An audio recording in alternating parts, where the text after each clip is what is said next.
Thursday को जब Pakistani army ने एकदम कावर्डली तरीके से इंडिया के 20 से ज्यादा शहरों में सिविलियंस को टारगेट किया, उसके तुरंत बाद इंडियन एयरफोर्स ने रात को ही पाकिस्तान के इंपॉर्टेंट मिलिट्री टारगेट्स पर एक जबरदस्त स्ट्राइक की, जिसमें रफीकी, मुरीद, चकलाला, रहीम यार खान, सुकूर, चुनैन, पसरूर, सियालकोट और रावलपिंडी जैसे इंपॉर्टेंट बेसेस भी शामिल थे। एक ही रात में भारत ने पाकिस्तानी एयरफोर्स को ही नहीं बल्कि उनके so called advanced Chinese military equipment को भी एक्सपोज कर दिया। जो Chinese air defence systems Pakistan को दिए गए थे वो पूरी तरह से फेल हो गए और इंडियन एयरफोर्स ने आसानी से उनके टारगेट्स को हिट भी किया। It was like taking candy from a radical Islamist terrorist baby. तो अपने पिताजी से इतनी बुरी तरह मार खाने के बाद, पिछवाड़ा बंदर की तरह लाल होने के बाद पाकिस्तान की जब बैंड बजी तो सबसे पहले उन्होंने इंडिया को फोन किया सीज फायर करवाने के लिए। और उसके बाद तुरंत जब उनको पता चल गया कि भैया स्टेप डैडी चाइना रक्षा हमारी नहीं कर सकते, तो पाकिस्तान भागकर उसके बाद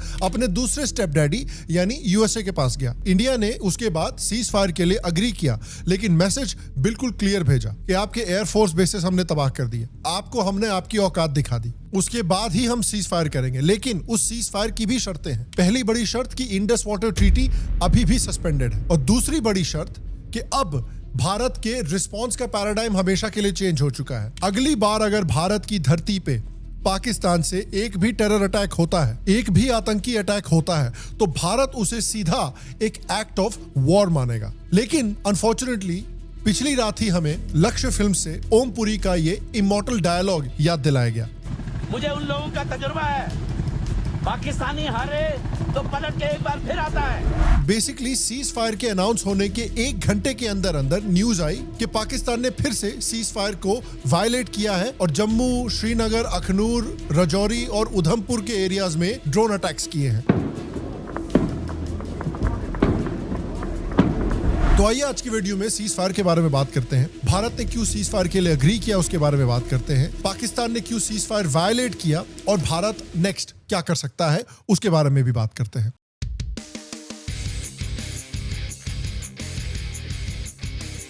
हेलो शाम शर्मा शो के इस एपिसोड में आपका बहुत बहुत स्वागत है। मैं हूं सेक्युलरिज्म का सीईओ शाम शर्मा और आप सबको एक सेकंड प्रणाम और जय हिंद। तो देखिए, काम करते हैं अभी तक की कहानी क्या है सीज फायर आते आते वो जरा जल्दी से समझते हैं। देखिए, सबसे पहले भारत ने पाकिस्तान में 9 आतंकी ठिकानों पर एक बड़ा हमला किया, उन सबको उड़ा दिया। माना जाता है कि अराउंड 300 तक आतंकी इन स्ट्राइक से मारे गए। उसके बाद आईएमएफ से जो 1 बिलियन का लोन मिला है पाकिस्तान को, उसका इस्तेमाल करके इन्होंने ड्रोन खरीदे और ड्रोन अटैक्स करने की और मिसाइल अटैक्स करने की कोशिश की जम्मू कश्मीर, राजस्थान और पंजाब में कई शहरों पर। 3 राज्य हम बता चुके, जम्मू कश्मीर, राजस्थान और पंजाब, जहां पर ड्रोन हमले किए पाकिस्तान ने। लेकिन इंडिया के एयर डिफेंस सिस्टम्स ने इन सारे ड्रोन्स को मार गिराया और पाकिस्तान का ड्रोन और मिसाइल अटैक बिल्कुल पूरी तरह से फेल हो गया। इसलिए भी क्योंकि हमारा डिफेंस सिस्टम चाइनीज नहीं है। कामयाब रहा। इसका मतलब यह है कि डेरा बाबा को अटैक करने की कोशिश की गई थी और पाकिस्तान के इस ड्रोन को हवा में ही नाकाम किया गया है, लिहाजा वो धमाका लोगों ने वहां पर सुना है। ऊपर देख, ऊपर दिख रहा है भाई गया, सचिन भाई गया और गया। पाकिस्तान के सारे ड्रोन्स कबाड़े हो गए। उसके बाद इंडिया ने रिटेलिएशन में पाकिस्तान पर अटैक किया, जिसमें पाकिस्तान के 9 एयर बेसेस उड़ा दिए गए। और ये बात तो पाकिस्तान खुद कंफर्म कर रहा है। नूर खान बेस पाकिस्तान एयरफोर्स की मुरीद बेस और शोरकोट बेस को निशाना बनाया गया है। और ये अटैक होते ही पाकिस्तान के director general of military operations ने फोन उठाया, इंडिया को फोन किया और ये कहा,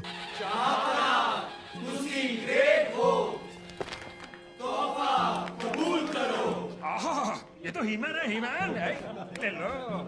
अरे ना सो प्यारा सा, ओह चिकना।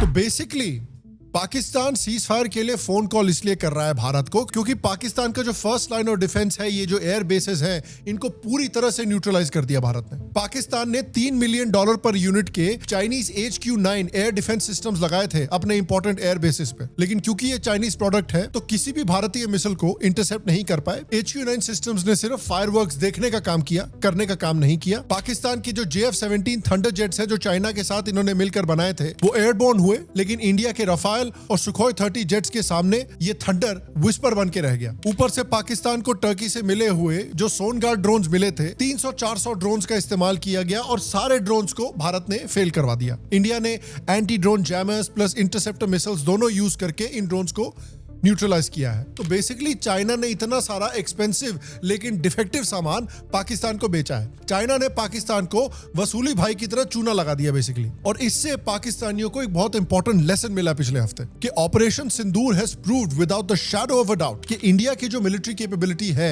अब पाकिस्तानी मिलिट्री कैपेबिलिटी से कहीं ज्यादा सुपीरियर है। पाकिस्तान ने 3 दिनों तक इंडिया को अटैक किया और इंडिया ने सब कुछ डिफेंड किया, जबकि on the other hand India ने जब भी पाकिस्तान की तरफ हिट किया तो पूरी तरह से डेवास्टेट कर दिया पाकिस्तान को। इसलिए पाकिस्तान ने इंडिया को फोन किया और भाग के अपने स्टेप डैडी अमेरिका के पास गए सीज फायर करवाने के लिए। तो भी सीज फायर की बात करते हैं। Why India agreed to this ceasefire? India ने सीज फायर एक्सेप्ट इसलिए किया क्योंकि इंडियन एयरफोर्स ने पाकिस्तान के एयरबेसेस पे जो स्ट्राइक मारी थी वो इंडिया की तरफ से आखिरी स्ट्राइक थी और वो इस कॉन्फ्लिक्ट में आखिरी बड़ी स्ट्राइक थी। इसलिए इंडिया ने सीज फायर एक्सेप्ट किया क्योंकि लास्ट ब्लो हमारा था। इससे पूरी दुनिया को एक मैसेज जाता है कि अगर इंडिया को छेड़ोगे तो यही रिजल्ट होगा। मिनिस्ट्री ऑफ डिफेंस ने भी क्लियरली बोला कि अगली बार अगर एस्केलेशन हुआ तो और भी ज्यादा खतरनाक जवाब मिलेगा पाकिस्तान को। और हाँ, यूएस ने भी पाकिस्तान को IMF का जो $1 बिलियन लोन दिया है वो इसीलिए दिया है ताकि पाकिस्तान सीज फायर को मान ले। लेकिन जैसा कि मैंने आपको बताया, इस सीज फायर में भी इंपॉर्टेंट कंडीशंस है कि इंडस वाटर ट्रीटी अभी भी कैंसल्ड है, यानी पाकिस्तान का पानी और पाकिस्तान का एग्रीकल्चर अभी भी भारत के हाथों में है। और दूसरा बड़ा कंडीशन है कि अमेरिका ने पब्लिकली ऑफिशियली एक्सेप्ट किया है कि इंडिया की वॉर डॉक्ट्रिन अब बदल चुकी है और ये एक पूरी दुनिया के सामने वार्निंग है पाकिस्तान को। और पूरी दुनिया ने भी इस वार्निंग को माना है कि अब अगर पाकिस्तान ने फ्यूचर में भारत की धरती पे कोई भी आतंकी अटैक किया तो उसे एक एक्ट ऑफ वॉर माना जाएगा और इंडिया उसका पूरा सीधा मिलिट्री रिस्पॉन्स देगा। और इंडिया ने सीज फायर इसलिए एक्सेप्ट की है क्योंकि इंडिया ने अपनी मिलिट्री सुपीरियरिटी पूरी तरह से प्रूव कर दी है, ना सिर्फ पाकिस्तान से बल्कि चाइना और टर्की के वेपन से भी। वो बेसिकली एक्चुअल लाइफ से ज्यादा पावर पॉइंट प्रेजेंटेशन में इफेक्टिव थे। हाँ, पाकिस्तान ने सीज फायर तोड़ने की कोशिश की, एक छोटा हमला किया भारत के ऊपर, लेकिन भारत को कोई नुकसान नहीं हुआ। और ये अटैक किया गया है मीडिया के सामने एक्टिंग करने के लिए, दुनिया के सामने एक्टिंग करने के लिए, ताकि उनका प्राइम मिनिस्टर टीवी पे जाके बोल सके देखिए हमने भी कुछ किया है। वो अपना देखिए मॉरल विक्ट्री डिक्लेयर करते रहेंगे। भैया, पाकिस्तान एक ऐसा देश है, याद रखिए, कि 1971 के वॉर को हारने के बाद, इनके देश के 2 टुकड़े होने के बाद, अगले दिन इनका जो डॉन न्यूज़पेपर है उनके फ्रंट पेज पे लिखा हुआ था कि पाकिस्तान जंग जीत गया है। देखिए, असलियत सबको पता चल चुकी है कि ऑपरेशन सिंदूर में इंडिया ने पाकिस्तान के साथ वही किया है जो लाना रोड्स के साथ हर वीडियो में होता है। अब अगले कुछ सालों तक इंडस वाटर ट्रीटी को कंट्रोल करके भारत धीरे धीरे पाकिस्तान की इकोनॉमी, एग्रीकल्चर और पूरी सोसाइटी को सिकोड़ सकता है। और देखिए, पहलगाम में जो अटैक हुआ है उसका बदला भी काफी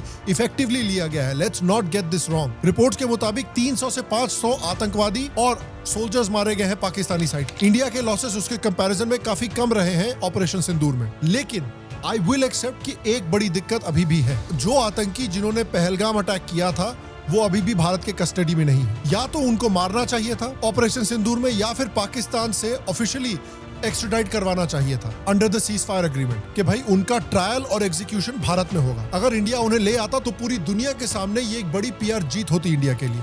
प्रूफ मिलता है इंडिया को डायरेक्ट पाकिस्तान से कि पाकिस्तान ही इन अटैक्स के पीछे है, क्योंकि पाकिस्तान ने ही इन आतंकियों को हमको दिया है। ये आतंकी पाकिस्तान में ही छुप के बैठे हुए थे। इंडिया उन्हें अपने लॉ के तहत पनिश करता और सबके सामने पाकिस्तान की पोल खुल जाती। मिलिट्री के साथ एक बड़ी PR विक्ट्री भी मिलती। तो मेरी तरफ से ये एक बहुत बड़ा डिसअपॉइंटमेंट है। लेकिन अब यहाँ एक दूसरा सवाल आता है कि इंडिया ने जो जॉब शुरू की थी ऑपरेशन सिंदूर में, उसको खत्म क्यों नहीं किया? लाहौर क्यों नहीं ऑक्यूपाई कर लिया? POK क्यों नहीं वापस ले लिया? बलोचिस्तान को आजादी क्यों नहीं दिलवाई? लेकिन देखिए, टू बी फेयर, इंडिया ने पहले ही ये बोल रखा था कि India is not looking for a war, India is looking for revenge. India का गोल था हमेशा से सर्जिकल स्ट्राइक करना, पाकिस्तान को एक मुंह तोड़ जवाब देना, अपनी मिलिट्री सुपीरियरिटी को पूरी दुनिया के सामने जाहिर करना और पूरी दुनिया के सामने प्रूफ प्रोवाइड करना कि देखिए हमने उनको मारा है, जितना उन्होंने हमको हर्ट किया है उससे 10 गुना ज्यादा हमने उनको हर्ट किया है, और ये प्रूफ अब दुनिया के सामने है। अब एस्केलेशन इंडिया के लास्ट स्ट्राइक के बाद ही रुका। 11 एयरबेसेस डिस्ट्रॉय करने के बाद ही रुका। देखिए, इंडिया ने हमेशा से अनाउंस करके रखा हुआ है that India doesn't want a war. India एक लंबा प्रोट्रैक्टेड वॉर पाकिस्तान के साथ नहीं करना चाहता, खासकर एक ऐसे समय पे जब उनको चाइना से पूरा सपोर्ट मिला हुआ है। और इसके पीछे एक लॉजिकल रीजन है, क्योंकि इंडिया को इस समय पे इकोनॉमिक ग्रोथ चाहिए। जब चाइना से कंपनीज निकल रही हैं, इंडिया को कॉन्फिडेंस जगाना है इन्वेस्टर्स में कि ये एक सेफ कंट्री है, स्टेबल कंट्री है, जहां मैन्युफैक्चरिंग शिफ्ट की जा सकती है चाइना से। इसलिए चाइना और पाकिस्तान दोनों चाहते हैं कि इंडिया एक लंबे वॉर में फंस जाए, ताकि इन्वेस्टर भाग जाए और इकोनॉमी स्लो हो जाए। लेकिन इंडिया ये गेम समझदारी से खेलने की कोशिश कर रही है, मिलिट्री विन भी लिया है और इकोनॉमिक स्टेबिलिटी भी मेंटेन करके रखी हुई है। एक और पीस ऑफ न्यूज हमने देखा है कि अमेरिका ने ये सीज फायर इसलिए करवाया क्योंकि अमेरिका को कुछ बहुत अलार्मिंग इंटेलिजेंस मिला है, और ये इंटेलिजेंस इन्होंने इंडिया के साथ शेयर किया और सीज फायर की एक रिक्वेस्ट की। सो इट्स पॉसिबल कि पाकिस्तान इतनी बुरी तरह से ह्यूमिलिएट हो रहा था कि वो डेस्परेट हो गया, और शायद अमेरिकन्स को इंटेलिजेंस मिली कि पाकिस्तान न्यूक्लियर वेपन्स यूज करने का सोच रहा है, या फिर चाइना किसी न किसी तरह से इंटरवीन करने का सोच रहा है। उसके ऊपर से आप देखिए कि इंटेल ये भी हो सकता है कि भाई पाकिस्तान में अभी अर्थक्वेक आया है, इंडिया ने ऐसे एरियाज में बॉम्ब किया है जहां पर उनके जो न्यूक्लियर वेपन्स हैं वो स्टोर हो रखे हैं। तो हो सकता है कि कुछ ऐसी सिचुएशन हो कि वो न्यूक्लियर वेपन वहीं पर एक्सप्लोड हो जाए, और अगर ऐसा हो तो बहुत भारी लेवल में सिविलियन कैजुअलिटीज हो सकती है पाकिस्तान में, जो कि ऑब्वियसली इंडिया को नहीं चाहिए। दूसरी बात, मैंने देखा है कि कुछ लोग जो हैं इस पूरी सिचुएशन को इंदिरा गांधी वाले 1971 से कंपेयर कर रहे हैं कि देखिए इंदिरा गांधी ने देश तोड़ दिया था, मोदी कुछ नहीं कर सकता। लेकिन देखिए, सच बोलूं तो ये कंपैरिजन फेयर नहीं है, बिकॉज जिस समय पे इंदिरा गांधी थी उस समय पे इंडिया के पीछे यूएसएसआर खड़ा था, एक फुल ब्लोन सुपर पावर। आज वो यूएसएसआर है ही नहीं। रशिया को अब आप एक वर्ल्ड पावर नहीं कह सकते। उस समय चाइना बहुत ही वीक था।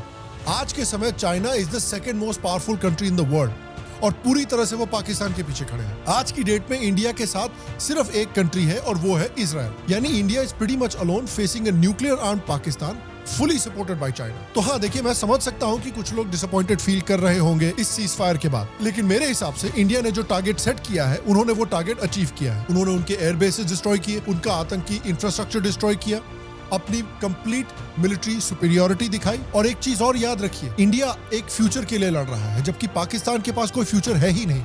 उनको फर्क नहीं पड़ता अगर वो अगले 10 साल तक जंग करते रहे तो। लेकिन इंडिया का गोल है अगले 10 साल में $10 ट्रिलियन की इकोनॉमी बनना। हमारे गोल्स अलग हैं, हमारे एस्पिरेशंस अलग हैं, हमारे सिविलाइजेशंस अलग हैं। हम प्रॉस्पेरिटी में बिलीव करते हैं, और पाकिस्तान सिर्फ 72 हूरों के सपनों में जीता है। फॉर एग्जाम्पल, मैं बहुत अच्छे काम करती हूँ, सारे इस्लाम के रूल फॉलो करती हूँ, मैं जन्नत में जाऊंगी, मुझे वहाँ क्या मिलेगा? आप जन्नत में उन 72 हूरों के सरदार होंगी, 72 हूरों के सरदार होंगी, और वो शोहर आपके। और एक और इम्पोर्टेंट बात, शायद इंडियन गवर्नमेंट के पास कुछ और स्टेप्स भी ऐसे हैं जो उन्होंने प्लान कर रखे हैं, जो उन्होंने अभी तक हमारे साथ शेयर नहीं किया है।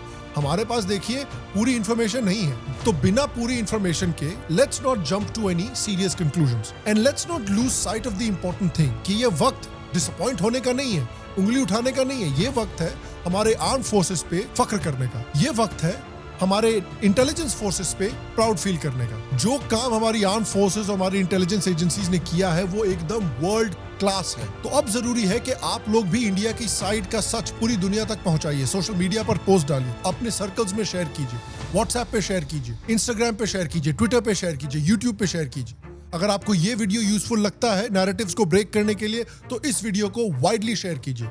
अब वक्त है लाउड होने का भारत के लिए। और देखिए, थिंग्स चेंज वेरी क्विकली। अगर चीजें चेंज करती हैं तो हम उसको फिर से कवर करेंगे। बाकी तब तक के लिए आपको नमस्कार, आपसे फिर मिलेंगे। तब तक के लिए स्वस्थ रहें, सुखी रहें, फिर मिलेंगे। और आप सबको एक सेकंड प्रणाम।